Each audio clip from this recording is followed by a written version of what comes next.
Hello everybody, this is THB Gaming here today with another Magic the Gathering video. In today's video, I'm going to break down and review Theros Beyond Death. Theros Beyond Death officially comes out today. However, it has been on MTG Arena since last Thursday, and the pre-release was last weekend. I've played a ton on MTG Arena and built a bunch of decks already. There are a couple factors that I want to talk to when it comes to Theros Beyond Death, including mechanics, power level, how it interacts with the meta, limited, MTG integration, and more. To start off, I want to talk about MTG integration and how it was added to MTG Arena. MTG Arena is my primary way to play Magic. I do own paper cards and have decks for Commander and Modern, however, MTG Arena has been the most convenient way to play, and much less expensive. So when it comes to Theros, it was added January 16th in the typical game update. So far, Theros is doing pretty well in MTG Arena. Animations are good, nothing I've seen has been confusing, and they seem to be very generous when it comes to giving out free packs. The Theros Beyond Death Mastery Pass seems okay. It's only 90 levels and doesn't have as many rewards, and there are things like missing gems and gold. However, I still bought it and I think it's still a great deal for anyone looking for good value.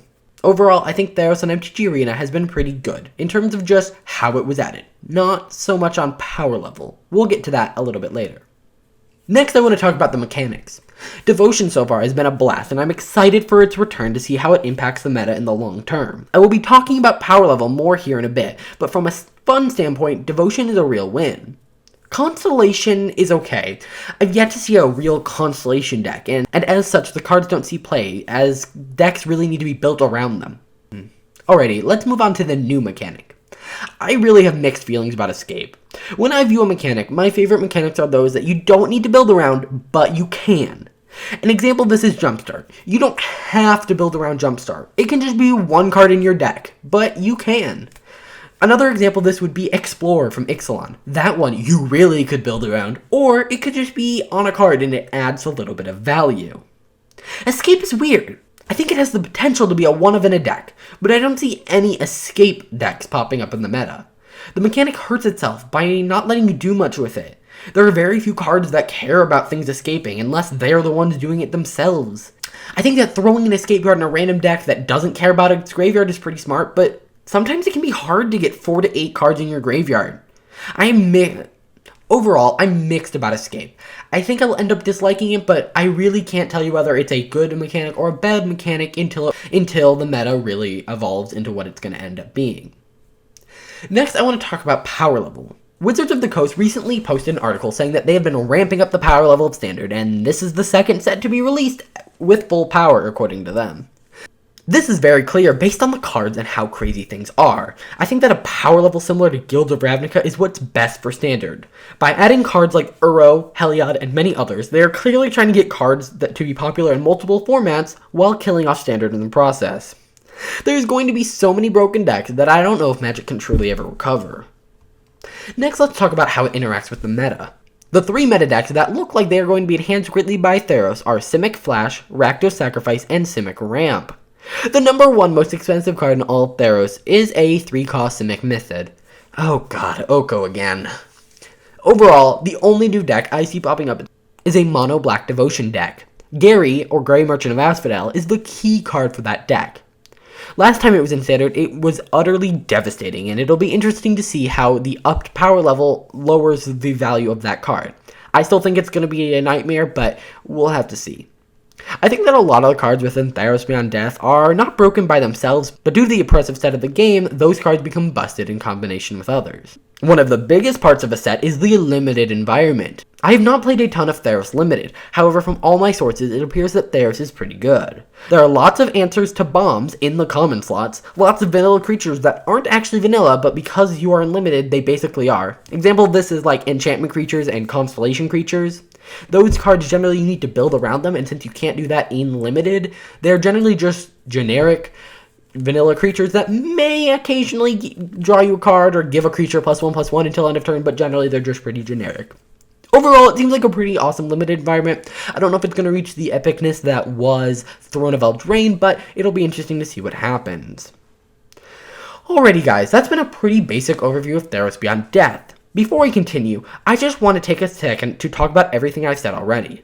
If I were to take every category that I've talked about already, I would most likely give Theros Beyond Death somewhere between a 5 and a 7 out of 10.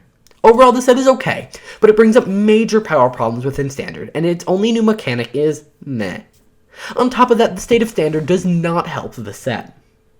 However, a set is more than its cards. The next thing I want to talk about is the trailer for Theros Beyond Death. I'm no lore expert. I originally planned for the video in this slot to just be me, a lore idiot, explaining the story of Theros. However, I can tell you what I think of the trailer. Ever since War of the Spark, excluding Core Set 2020, there have been fully cinematic trailers for MTG sets. In War of the Spark, we had the gut-wrenching story of Liliana turning on Bolas. Me, someone who at the time knew nothing about the lore, was still moved by the trailer, and it made me super excited for the set. The Throne of Eldraine trailer was good, but it had few characters that we knew, and as such, wasn't as emotionally impactful. The Theros trailer was very interesting.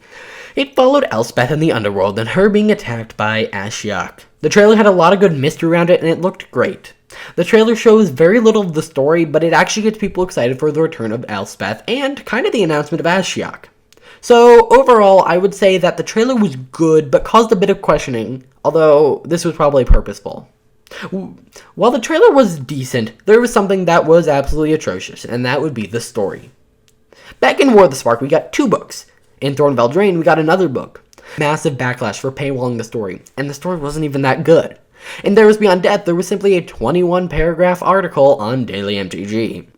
While I think having the story being free is good, it is simply a story summary with no dialogue, no character development. Just simple sentences. For example, secondly, Ashiok learned of the Phyrexians' existence, and promptly planeswalked away to learn of these true living nightmares. See, it's boring. It's not a story, it's just some ideas that were thrown together. Another example is this. She also clashed repeatedly with Calyx, emerging victorious every time. Here's an example. Elspeth did this. She thought that. She won. I would give the story a big F. The story is simple and was clearly thrown together in a day. Next, I want to talk about supplemental products. The Planeswalker decks are meh as ever. The collector boosters are overly complicated, but the showcase styles are pretty cool. Then the theme boosters. They got an update, which I utterly hate. I think that putting standard legal cards in non-standard booster packs causes confusion and creates anger among players. You have no idea how many Reddit posts I've seen of people being like, why do I get gems for my booster packs on MTG Arena even though I don't have all the cards? The promos are okay, and the supplemental products are nothing to write home about. They just cause confusion and anger, which I don't know if that's something you really want to be promoting among players. The last factor is really how fun is the set. I think that despite what I said before, Theros is really fun. That could be because all the cards are new, but generally I just want to play Magic right now. It's really fun to play a god on turn 3 or 4. Of course, I hate it when it happens the other way. So overall, I think Theros is an average set. Its highs are balanced by its lows, and it's just too powerful for its own good. Anyway, that's going to do it for this video. Please tell me what you think of Theros Beyond Death in the comments below. If you enjoyed, please hit that like button and subscribe, and I'll see you guys in the next video. Bye.